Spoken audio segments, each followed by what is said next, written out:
یہاں فرماتے ہیں کہ چونکہ جب بندہ وہاں پہ جاتا ہے وہ غم اور دکھ لے کے جاتا ہے، تو آگے سے بھی رب کائنات جل وعلا نے کسی اور رنگ کا اظہار نہیں کیا، بلکہ فرمایا کہ جب کسی دکھ والے کے پاس بندہ آتا ہے تو آگے سے خیر مقدم کرنے والا بھی اس کیفیت سے دوچار ہو، وہ تکبر کی شان بیان نہ کرے، بلکہ وہ بھی اپنی نگاہیں فرش لا کیے ہوئے ہو۔ یہی وہ بات ہے کہ حرم کعبہ میں جب بندہ جاتا ہے تو سیاہ رنگ خانہ کعبہ پہ اس لیے نظر آتا ہے کہ تمہاری جتنی سیاہیاں ہیں میں اپنے اندر جذب کر لوں گا اور اسے نیکیوں سے بدل دوں گا۔ حجر اسود سفید رنگ کا تھا، میرے کریم آقا علیہ السلام فرماتے جب یہ جنت سے تشریف لایا تو اتنا وائٹ تھا، خوبصورت تھا، لیکن لوگوں کے گناہوں کو جذب کرتے کرتے کرتے کرتے خود سیاہ ہو گیا۔ اور یہ اس کی علامت ہے، اس کی عاجزی کی کیفیت ہے کہ لوگوں کو پاک کرنا شروع کر دیتا ہے اور خود اپنے آپ کو سیاہ کر لیتا ہے۔ میرے کریم آقا علیہ السلام فرماتے ہیں کہ اس کی رنگت قیامت کے دن دیکھنے والی ہوگی۔ یہ سورج اور چاند اور ستارے کیا روشن ہیں، حجر اسود کی روشنی اتنی ہوگی کہ حجر اسود اپنے چومنے والوں کو دور سے پہچان کے پکار پکار کے اس کی بخشش کروائے گا۔ تو بات یہ ہے کہ رنگوں میں فائدہ تب ہے کہ اس رنگ کی نسبت کا بھی لحاظ رکھا جائے، اور گنبد خضرا کے مکین کے ساتھ پیار اور سبز رنگ کا استعمال، اور پھر اس کے مطابق اپنے آپ کو امن و سلامتی کا گہوارہ بنانے کے لیے خود بھی دوسروں کو امن کا درس دینے کے لیے بندہ جب کشاں کشاں چلے گا تو دور سے دیکھنے والا کہے گا کہ یار یہ امن کی خیرات بانٹنے والا شخص ہے، یہ جھگڑالو شخص نہیں۔ تو ہر کسی کے رنگ کا اپنا ایک مقصد ہوتا ہے، لیکن ان سارے رنگوں پہ جو غالب رنگ ہے وہ رب کائنات جل وعلا نے فرمایا صبغۃ اللہ ومن احسن من اللہ صبغہ، اللہ کا رنگ، اس سے بڑھ کر اور کس کا رنگ ہو سکتا ہے؟ وہ رنگ بظاہر نظر نہیں آئے گا لیکن اعمال اور کردار سے نظر آتا ہے، اس کی ایک مانوی کیفیت ہوتی ہے، مانوی حیثیت ہوتی ہے، اس کی گفتار سے وہ رنگ نظر آتا ہے، اس کی چال ڈھال سے رنگ نظر آتا ہے، یہاں تک کہ جب وہ چلتے ہیں اور زمین پہ چلتے ہیں وَعِبَادُ الرَّحْمَنِ يَمْشُونَ عَلَى الْأَرْضِ هَوْنًا، جب چلتے ہیں تو اکڑ کر نہیں چلتے، عاجزی کے ساتھ چلتے ہیں۔ اور آج کا نوجوان جب چلتا ہے تو اس کی اکڑ، اس کا تکبر، اس کا غرور اس کی بائک پہ بیٹھے ہوئے نظر آئے گا جب وہ ون ویلنگ کر رہا ہوتا ہے، بڑا فخر ہوتا ہے، اتراتا ہوتا ہے کہ میں پتہ نہیں کیا ہوں۔ ایک بزرگوں کے بارے میں نے پڑھا کہ وہ تشریف لے جا رہے تھے، ان کے ساتھ ہی حضرت فسوہ، وہ بہت بڑا نام ہے ان کا، اس وقت کے امام تھے، ملک شام کا سفر تھا، حضرت ابراہیم بن بشار اور فسوہ یہ دونوں تشریف لے جا رہے ہیں۔ ابراہیم بن بشار رحمۃ اللہ علیہ فرماتے ہیں کہ اچانک راستے میں ایک شخص تشریف لایا، ملاقات ہوئی تو اس نے حضرت فسوہ رحمۃ اللہ علیہ سے کہا کہ حضور مجھے کچھ نصیحت کیجیے۔ تو آپ نے نصیحت کیا کی؟ آپ نے فرمایا کہ تو ایک ناپاک قطرے کی پیداوار ہے، یاد رکھنا کبھی تکبر نہ کرنا، اپنی پیدائش کو بھول نہ جانا، اور یہ بھی یاد رکھنا کہ تیرا انجام گلا سڑا جسم ہے، اس کو اسی طرح جیسے تو آج دیکھ رہا ہے، کوئی گارنٹی نہیں کہ قبر میں کیسا ہوگا، یہ پھٹ جائے گا، کیڑے پڑ جائیں گے، تعفن اور بدبو ہوگی، لوگ چند لمحات بھی تجھے اپنے گھر میں رکھنا پسند نہیں کریں گے، فوراً سے پہلے اعلان کروا دیا جائے گا، غسل اور کفن دینے کے بعد، جنازہ پڑھانے کے بعد تجھے گور میں ڈال دیا جائے گا، یہاں تک کہ اندھیری قبر ہوگی، اس کے لیے روشنی تیار کر لو۔ پھر وہ مزید کہتے ہیں کہ حضور اور کوئی نصیحت فرمائیے۔ آپ فرماتے ہیں کہ جب تک بندے کو اپنے انجام کی خبر نہ ہو جائے وہ آرام سے نہ بیٹھے، اس کا پہلو بستر سے بھی نہیں لگنا چاہیے، اس کی راتیں اللہ کے ذکر سے آراستہ ہونی چاہیے، اس کی آنکھیں آبشار کی طرح برسنی چاہیے، تب جا کے وہ بندہ اللہ کا بندہ بنتا ہے۔ تو وہ شخص اتنا خوش ہوا، لیکن اس خوشی کے دوران اس کی آنکھوں سے آنسو رواں ہوئے۔ ابراہیم بن بشار رحمۃ اللہ علیہ فرماتے ہیں کہ میں نے دیکھا کہ وہ اتنا روئے، دونوں بزرگ آپس میں بغل گیر ہوئے، اپنے انجام پہ روتے روتے یہاں تک کہ بے ہوش ہو کے گر پڑے۔ کہتے کہ میں ان کی حالت کو دیکھ کے میں بھی اتنا رویا کہ مجھ سے بھی رونے پہ قابو نہ پایا گیا۔ تو کہنے کا مطلب یہ ہے کہ یہ بزرگوں کے انداز ہوا کرتے تھے۔ لیکن آج ہم جو اپنے نوجوانوں کو سکھا رہے ہیں، انہیں تو دور کی بھی خبر نہیں ہے کہ دین کیا ہے اور دین کا واسطہ کیا ہے۔ آج کی تعلیم بچے کو تکبر سکھا رہی ہے، آج کی تعلیم بچے کو اپنے ماں باپ کا بے ادب بنا رہی ہے، اور والدین سمجھتے ہیں کہ ہمارا بچہ بڑا اعلیٰ تعلیم یافتہ ہے، بڑا ڈاکٹر ہے، انجینئر ہے، ایجوکیٹر میں پڑھتا ہے، پنجاب کالج میں پڑھتا ہے، لیکن پتہ اس وقت لگتا ہے جب یہی بیٹا گربان کو پکڑتا ہے اور کہتا ہے کہ ابو جی آپ نے ہمارے لیے کیا کیا، دنیا کہاں سے کہاں چلی گئی، آپ تو وہی فرسودہ خیالات کے مالک ہیں۔ تو اس وقت سمجھ آتی ہے کہ پانی تو سر سے اوپر چلا گیا، ہم نے اسے دین کا کام تو سکھایا نہیں، کسی عالم دین کے قدموں سے تو وابستہ کیا نہیں، نمازی سے بنایا نہیں، قرآن کی تلاوت اس کی زبان پہ جاری نہیں کی، تب جا کے پچھتاوا ہوتا ہے۔ کاش کہ ہم اپنے بچوں کو دنیاوی تعلیم دینے کے ساتھ ساتھ دین کا علم بھی ساتھ دیں، ان کی صحبتیں بدل دیں، ان میں عاجزی اور ان میں انکساری اور تکبر اور بغض سے بچانے کے لیے ہم کوششیں کر رہے ہیں۔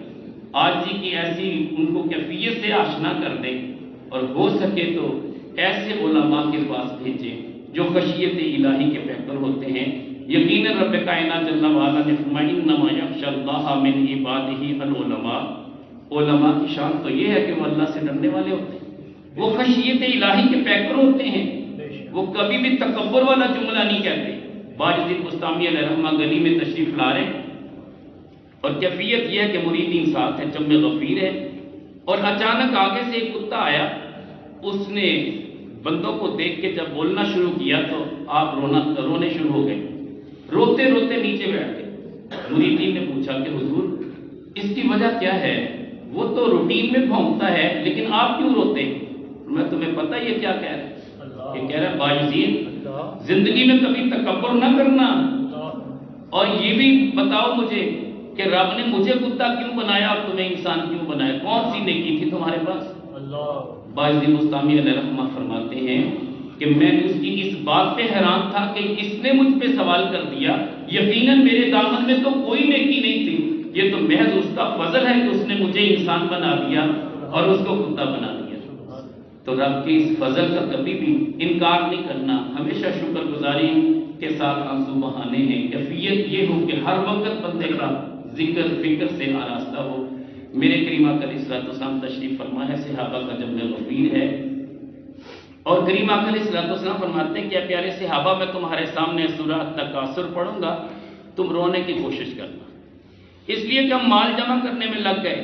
اب صحابہ جن کے پاس صبح سے شام تک کے لیے کھانے کے لیے کچھ نہیں ہوا کرتا تھا، چند کھجوروں پہ گزارا کرتے تھے، اور گھر میں کوئی مال جمع نہیں تھا، لیکن ترغیب کیا دلا رہے میرے کریم آقا علیہ الصلوۃ والسلام، اے پیارے صحابہ ہم نے جواب دہ ہونا، ایک ایک چیز کے بارے میں ہم سے پوچھا جائے گا۔ تو کیفیت یہ ہے کہ کریم آقا علیہ الصلوۃ والسلام سورہ التکاثر پڑھتے ہیں، جب پڑھتے ہیں تو کچھ صحابہ کو رونا آیا، کچھ کو نہ آیا۔ میرے کریم آقا علیہ الصلوۃ والسلام پھر فرماتے ہیں پیارے صحابہ تم بھی رونے کی کوشش کرو، تمہیں رونے کی کوشش کرنا ہے، چہرہ رونے والا بنا لو، رونا نہیں بھی آتا فَإِن لَمْ تَبْكُوا تَبَاكُوا، اگر رونا نہیں آتا تو رونے کی کوشش تو کر سکتے ہو نا۔ صحابہ پھر روئے، لیکن کچھ صحابہ ایسے تھے جو نہ رو سکے۔ میرے کریم آقا علیہ الصلوۃ والسلام نے کیا پیارا فرمان ارشاد فرمایا کہ یہ رونے والوں کی قدر یہ ہے، اللہ اس مجلس میں جو رو نہ سکے ان کو بھی ان کے صدقے بخش دے گا۔ میرے کریم آقا علیہ الصلوۃ والسلام تشریف فرمائے ہیں، صحابہ کا جمع غفیر ہے، میرے کریم آقا علیہ الصلوۃ والسلام ترغیب دلا رہے ہیں، اور ساتھ ساتھ ہی خشیت الہی کے موضوع پہ گفتگو کر رہے ہیں، یہاں تک کہ ایک صحابی پہ رکت طاری ہوئی، وہ زاروں قطار رویا، اتنا رویا کہ کیفیت یہ تھی کہ میرے کریم آقا علیہ الصلوۃ والسلام پہ وجدانی کیفیت طاری ہوئی، آنکھوں سے آبشار، چشمان مقدس بھی آبشار کی طرف برسنے لگی۔ میرے کریم آقا علیہ الصلوۃ والسلام نے فرمایا پیارے صحابہ کو میں ایک بات نہ بتاؤں؟ صحابہ عرض کرنے لگے حضور ضرور ارشاد فرمائیے۔ فرمایا یہ جو شخص رویا ہے نا اللہ کے خوف سے، اللہ کے ہاں اس کا اتنا بڑا مرتبہ ہے کہ اس کے ساتھ میں نے فرشتوں کو روتے ہوئے دیکھا ہے۔ اللہ کی خشیت اس پہ جو غالب آئی، اس کو دیکھ کر فرشتے بھی اس کی معیت میں رو رہے تھے۔ کاش کہ آج وہ لوگ بھی موجود ہوتے جن کے گناہ پہاڑوں سے بھی بڑھ کر ہیں، اس مجلس میں ہوتے اللہ انہیں بھی بخش دیتا۔ تو حضور والا ایک قطرہ آنسو اگر نصیب ہو جائے تو بندے کا مقدر سمجھ جاتا ہے۔ میرے کریم آقا علیہ السلام فرماتے ہیں کہ ایک قطرہ آنسو آپ کے کئی سمندروں کو بجھانے کے لیے کافی اور وافی ہوگا۔ میرے کریم آقا علیہ السلام فرماتے ہیں کہ اگر اللہ کی خشیت سے مکھی کے سر جتنا ایک آنسو بھی بندے کے چہرے پہ ڈھلک آئے، اللہ جل شانہ چہرے کے اوپر دوزخ کی آگ حرام قرار دے دیتے۔ مولانا شیر خدا رضی اللہ تعالیٰ عنہ نے تو بات ہی ختم کر دی۔ آپ فرماتے ہیں کہ جب تمہیں رونا نصیب ہو جائے تو یاد رکھنا اس کی قدر پانا، اس کو ریاکاری سے لبریز نہ کر دینا، بلکہ اس کو ریاکاری سے محفوظ رکھنا ہے۔ کہیں ایسا نہ ہو کہ یہ خیال بھی آ جائے کہ لوگ مجھے دیکھ کے روتا دیکھ کے کہیں گے بہت پہنچی ہوئی سرکار ہے، ایسا نہیں ہے۔ اس کو بچانا یہ بہت بڑا شیطان کا وار ہوتا ہے۔ جب تم اس کو بچا لو گے پھر روتے ہوئے اپنے آنسوؤں کو کھلا چھوڑ دینا، اس لیے کہ جب تمہارے چہرے پہ آنسو ڈھلکتے ہیں رب کائنات جل وعلا کو اتنے پسند آتے ہیں کہ جب قیامت کا دن ہوگا جو رونے والا شخص ہوگا اللہ کی خشیت سے وہ اس حالت میں پیش ہوگا کہ اس کے چہرے پہ آنسو رواں ہوں۔ تو لہذا آپ فرماتے ہیں کہ آنسوؤں کو پوچھا نہ کرو، ان کو برسنے دیا کرو۔ ایک اور بزرگ ان کے بارے میں پڑھ رہا تھا، بڑی پیاری بات کرتے ہیں۔ آپ فرماتے ہیں کہ جب تمہارے چہرے پہ آنسو آئیں تو ان کو چہرے پہ مل لیا کرو۔ بعض علماء نے کہا اپنی ریش مبارک میں مل لیا کرو، اس لیے کہ وہ آنسوؤں کے قطروں کی قدر و قیمت یہ ہے۔ فرماتے ہیں کہ ایک دن میں سویا ہوا تھا، خواب میں نے ایک حور کو دیکھا، اتنی خوبصورت حور، اس کی خوبصورتی، اس کے چہرے کی چمک میں نے زندگی میں پہلی بار دیکھی۔ میں نے اس حور سے پوچھا کہ اے حور تو کس لیے ہے؟ وہ کہتی کہ مجھے میرے رب نے تمہارے لیے مقرر کیا ہے، آج تجھ سے ملاقات کے لیے آئی ہوں۔ تو آپ فرماتے ہیں میں نے اس سے پوچھا کہ یہ تیرے چہرے پہ اتنی چمک کیوں ہے؟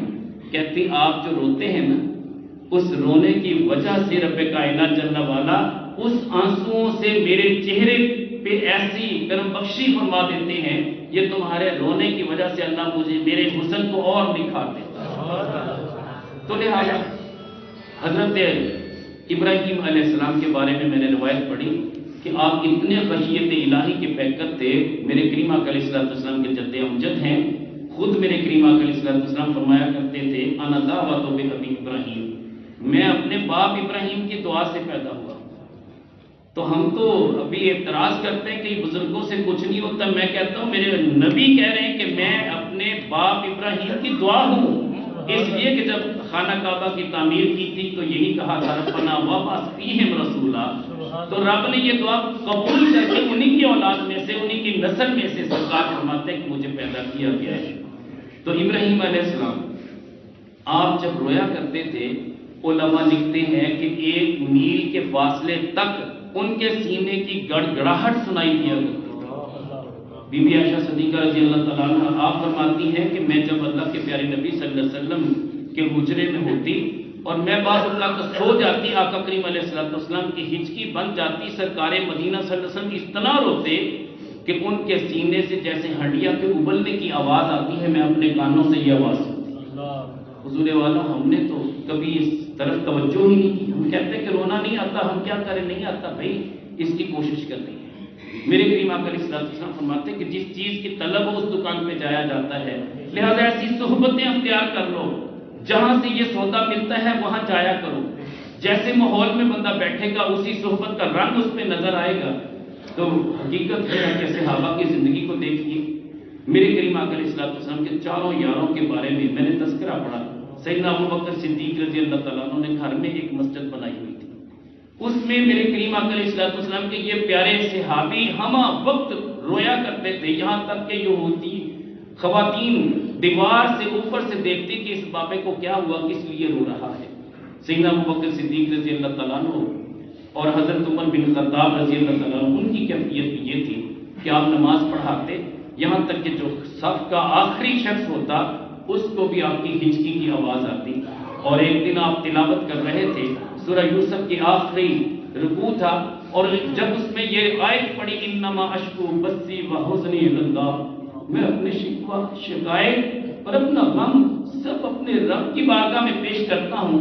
کیفیت ایسی ہوئی کہ ایسی ہچکی بندی کافی دیر تک اسی آیت کو تکرار کے ساتھ پڑھتے رہے، آنکھوں سے آبشار کی طرح آنسو برستے رہے۔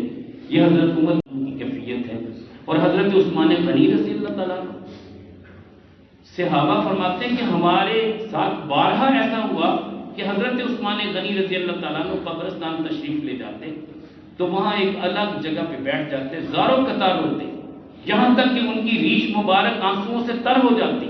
تو ہم پوچھتے کہ حضور آپ کا کوئی رشتہ دار تو نہیں تھا، یہ تو عام سا شخص تھا جسے دفن کرنے کے لیے آئے ہیں، آپ کس لیے رو رہے ہیں؟ تو فرماتے کہ جو کچھ اندر میں دیکھ رہا ہوں اگر تم دیکھ لو تم بھی ایسا ہی ہو۔ مولا علی شیر خدا رضی اللہ تعالیٰ عنہ آپ فرماتے ہیں کہ رب کائنات جل وعلا کی بارگاہ میں اتنا رویا کرو، اتنا رویا کرو، جو کچھ بندے کو رونے سے مل جاتا ہے وہ کئی سال بندے کو عبادت کرنے سے نہیں ملتا۔ یہ سب سے شارٹ کٹ راستہ ہے۔ ایک دن مولا علی شیر خدا رضی اللہ تعالیٰ عنہ آپ دعا کر رہے ہیں اللہ تعالیٰ کی بارگاہ میں، اور وہ دعا کتنی پیاری ہے، اس کا مفہوم یہ ہے، آپ دعا کرتے ہیں کہ اے مالک مولا تو سریع دعا ہے، سب سے پہلے قبول کرنے والا ہے، اجیب دعوت الداع اذا دعان، جب بھی کوئی تجھ سے مانگتا ہے تو عطا کر دیتا ہے۔ اے مالک مولا تجھ سے وہ مانگ رہا ہے جس کے پاس سوائے دعا کے اور کچھ بھی نہیں ہے۔ یہ مولا علی شیر خدا جو شانوں کے مالک ہیں، جو وہ ہیں جو میرے کریم آقا علیہ الصلوۃ والسلام کے کاندھے پہ چڑھتے ہیں، تو پھر کیفیت کیا ہوتی ہے؟ سرکار پوچھتے ہیں علی کہاں پہنچ گئے؟ تو مولا علی شیر خدا فرماتے ہیں، عرض کرتے ہیں حضور چاہیں اگر آپ اجازت دیں تو عرش کا پایا نہ پکڑ لو، بلندی اتنی ہے، خیبر کا میدان ہے، تو وہ دروازہ جو 30 بندے بھی بعد میں نہیں اٹھا سکے، آپ اپنے ایک ہاتھ میں اٹھا کے اس کے ساتھ اس کو ڈھال کے طور پہ استعمال کرتے ہیں۔ حالانکہ قد بھی چھوٹا ہے مگر اس کے باوجود قد سے کہیں زیادہ بڑا دروازہ تھا، مگر اس کو ایک ہاتھ میں اٹھاتے ہیں۔ بعد میں پوچھنے والوں نے پوچھا کہ یہ کیفیت کیا ہے، یہ طاقت کہاں سے آئی؟ فرمایا قوت پروردگار، یہ میرے رب کی قوت ہے، رب جسے عطا کرے۔ میں پڑھ رہا تھا حضرت زکریا علیہ السلام، الحمدللہ مجھے ان کے مزار پر انوار پہ حاضری کا شرف ملا۔ حلب میں ان کا مزار پر انوار بالکل محراب کے ساتھ ہے، اور سبھی لوگ جو نماز پڑھتے ہیں سامنے حضرت زکریا علیہ السلام کا مزار پر انوار ہے۔ امام جہاں کھڑا ہوتا ہے اس کے متصل ساتھ والی جو جگہ ہے وہ مزار حضرت زکریا علیہ السلام ہے۔ اور کیفیت کیا ہے؟ یہ وہ پیغمبر ہیں کہ جن کو آرے کے ساتھ 2 ٹکڑے کر دیا گیا، اور آرا جب چلایا گیا درخت کے اندر آپ چھپ گئے تھے، آرا اوپر سے چلایا گیا، سر سے لے کے پاؤں تک 2 حصوں میں بانٹ دیا گیا۔ لیکن سچی بات ہے صبر و رضا کے وہ پیکر بندے، اور رب کائنات جل وعلا کے وہ محبوب پیغمبر ہیں کہ جب یہ دعا کرتے اپنے لیے بیٹے کے لیے، ہنالک دعا زکریا ربہ، جب اپنے رب سے زکریا علیہ السلام دعا کرتے جہاں مریم علیہ السلام کے پاس بے موسمی پھل دیکھے تھے، تو جب دعا کرتے اللہ جل شانہ کرم بخشی کیا فرماتے ہیں؟ ایسا بیٹا جس کا نام میرا رب رکھتا ہے، انا نبشرک بیحییٰ، ہم تمہیں یحییٰ کی خوشخبری دیتے ہیں۔ حضرت یحییٰ علیہ السلام کے بارے میں نے پڑھا، یقین کریں کہ ایسے لرزاں ترساں رہنے والے وہ پیغمبر تھے، بچپنا ہے۔ اگر حضرت زکریا علیہ السلام کی مجلس میں بیٹھتے تو حضرت زکریا علیہ السلام جب کبھی جنت کا دوزخ کا بیان کرتے اور خشیت الہی کا تذکرہ کرتے، یہ بے ہوش ہو کے گر پڑتے تھے۔ اور حضرت زکریا علیہ السلام نے ان کی موجودگی میں کبھی دوزخ کا بیان نہیں کیا تھا۔ جب سے یہ پتا چلا کہ یہ بچہ برداشت کرنے کے قابل نہیں ہے اور اتنا حساس ہے کہ یہ گر جائے گا، تو آپ نے اپنے بیانات سے یہ موضوع حذف کر دیا تھا تاکہ میرا بچہ بے ہوش ہو کے گر نہ جائے۔ پیار تھا نا، رب سے مانگ کے لیا تھا، اور رب نے بڑے ناز و نام کے ساتھ دیا تھا۔ سیدم و حصورا ان کا لقب رکھا تھا کہ یہ وہ بچہ ہوگا کہ جس کے پاس شیطان نہیں آ سکے گا۔ اس کا حصار رب کائنات جل وعلا نے خود کر دیا تھا کہ کسی کی کوئی مجال نہیں سکتی کچھ نقصان پہنچا سکے۔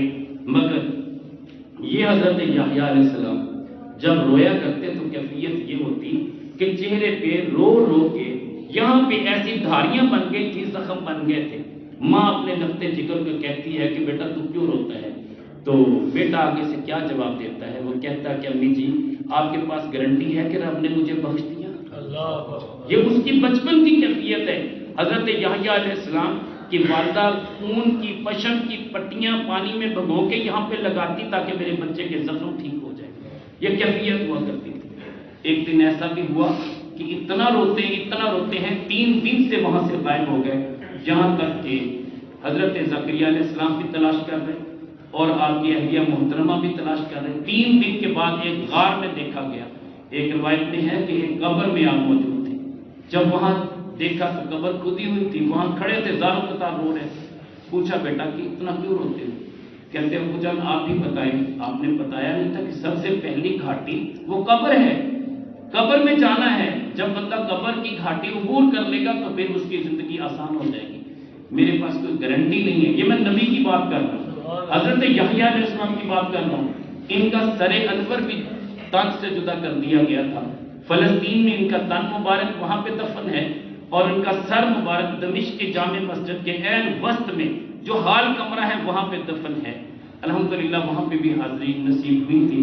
کہنے کا مطلب یہ ہے کہ یہ پیغمبر وہ تھے جو لرزاں ترساں رہا کرتے تھے، تو وہ پیغمبر ہو کے اتنا رویا کرتے تھے۔ خود میرے کریم آقا علیہ السلام فرماتے ہیں کہ میں 70 مرتبہ روزانہ اپنے رب سے توبہ کرتا ہوں۔ ہمیں تو توبہ نصیب ہی نہیں، ہم تو روٹین میں ایک فارمیلٹی کرتے ہیں کہ یا اللہ ہمیں معاف کر دینا، یا ہماری کیفیت یہ ہے کہ بس میں آپ کبھی سفر کر کے دیکھ لیں، ایل سی ڈی پہ جو فحاشی اور بریانی کا سیلاب اٹھا ہوا ہوتا ہے وہ دیکھنے کے قابل نہیں ہوتا، لگتا نہیں کہ ہم مسلمان اور اکٹھے ہو کے سفر کر رہے ہیں، لگتا ہے کہ پتہ نہیں ہم کون سے ملک میں آ گئے، یہ ہمارا اسلامی ملک نہیں ہے۔ مائیں بہنیں بیٹیاں ساتھ سفر نہیں کر سکتی، کیفیت یہ ہے۔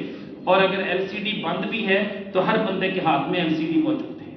ایسی بے حیائی کے مرتکب ہوتے ہیں، یہاں تک کہ آگے ایکسیڈنٹ ہوا پڑا ہے، لاشیں بکھری پڑی ہیں، ایک لمحے کے لیے ایل سی ڈی بند کی جاتی ہے اور ہر بندہ توبہ توبہ کہہ کے کانوں کو ہاتھ لگاتا ہے۔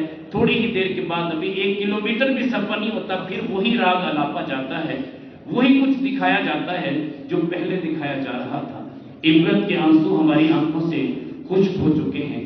یقیناً ہماری یہ دریا جب خشک ہو جائے گی تو ہمارے دامن میں کوئی خیرات نہیں رہے گی۔ وہ لوگ تھے، وہ لرزاں ترساں رہا کرتے تھے، کیسے نیک اور پاک دامن لوگ تھے جن کے کہنے سے رب کائنات جل وعلا ان کی حاجتوں کو پورا کر دیا کرتا تھا۔ وہ شان کریمی کا مالک رب کائنات جل وعلا اتنا پیار کرتا ہے اس بندے سے جو رونے والا شخص ہوتا ہے، جس کی آنکھ سے ایک قطرہ آنسو نصیب ہو جائے، اللہ جل شانہ اس کو بخش دیتا ہے۔ وہ بڑا بے نیاز ہے۔ میرے کریم آقا علیہ السلام آپ فرماتے ہیں قیامت کا دن ہوگا جب جہنم کی آگ میری امت کی طرف لپکے گی۔ بعض علماء نے تو کہا کہ ایسا ہوگا کہ آگ کی زیارت کرنے کے لیے سرکار کی بارگاہ میں حاضری دینے کے لیے آئے گی۔ بعض نے کہا کہ امتوں کی طرف لپکے گی اور پھنکارتی ہوگی، ایسی آواز اس میں ہوگی، میرے کریم آقا علیہ السلام کی طبیعت نازنین پہ گراں گزرے گا، یہاں تک کہ جبریل علیہ السلام ایک پیالہ دیں گے اور میرے کریم آقا علیہ السلام اس پیالے کو پکڑیں گے۔ جبریل علیہ السلام عرض کریں گے کہ یا رسول اللہ صلی اللہ علیہ وسلم آپ اس آگ میں یہ پیالہ ڈال دیں، اس کے بعد دیکھیں کہ یہ آگ بجھتی کیسے ہے۔ میرے کریم آقا علیہ السلام جب وہ پیالہ اس پر ڈالیں گے آگ بجھ جائے گی، ایک روایت میں ہے کہ واپس پلٹ جائے گی، تو میرے کریم آقا علیہ السلام پوچھیں گے کہ اے جبریل یہ کون سا پیالہ تھا، یہ کون سا پانی تھا؟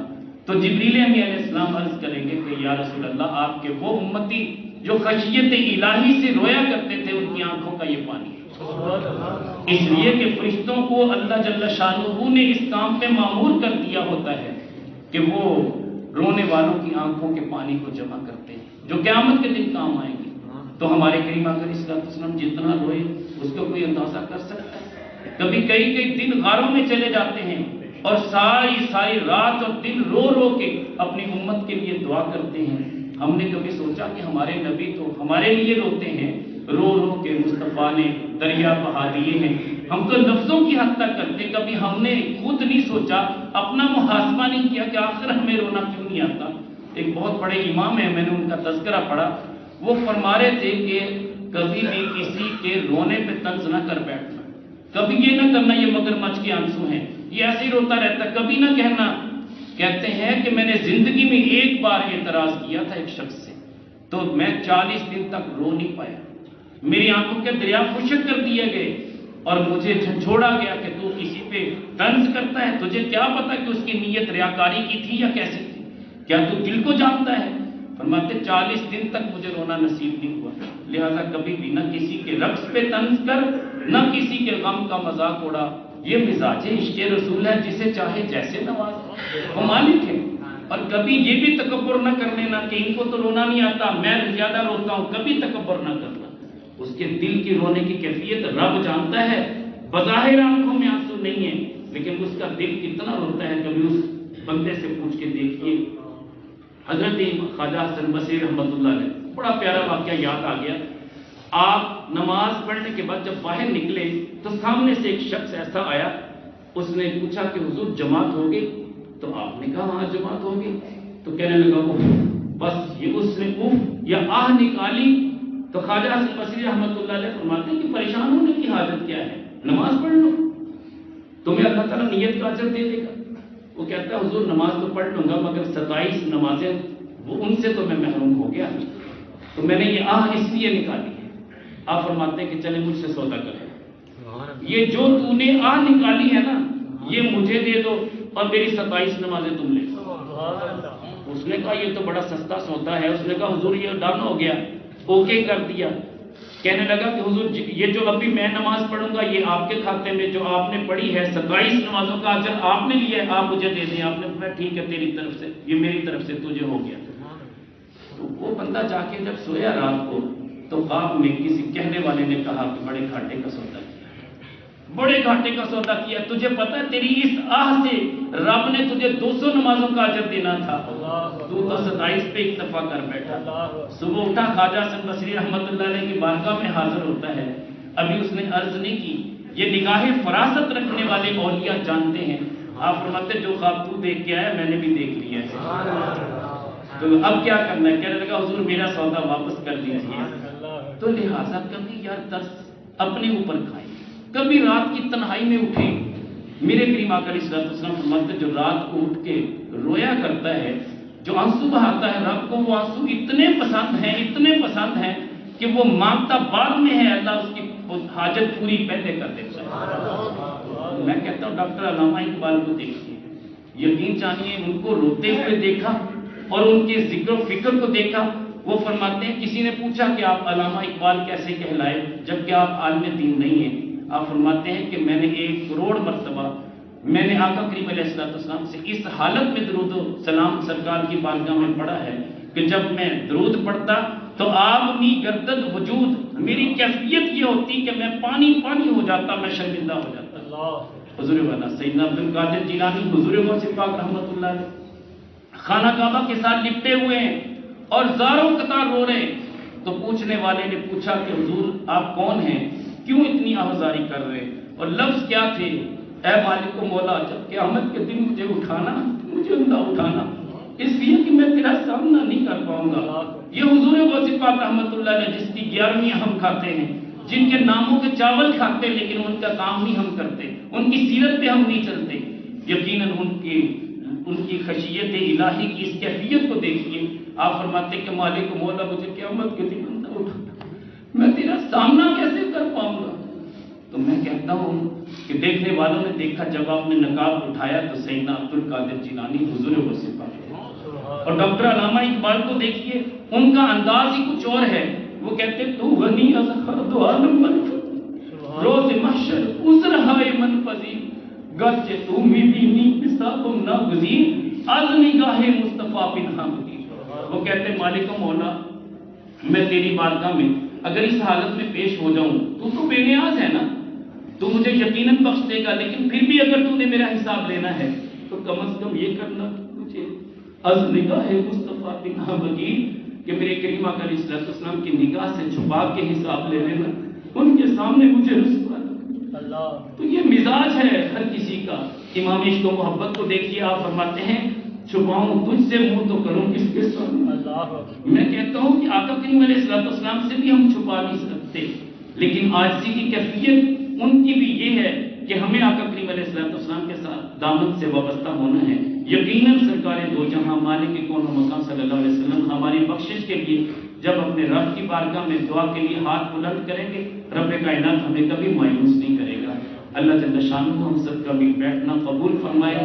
اللہ جل شانہ ہم سب کے لیے اس مجلس کو ذریعہ نجات بنائے۔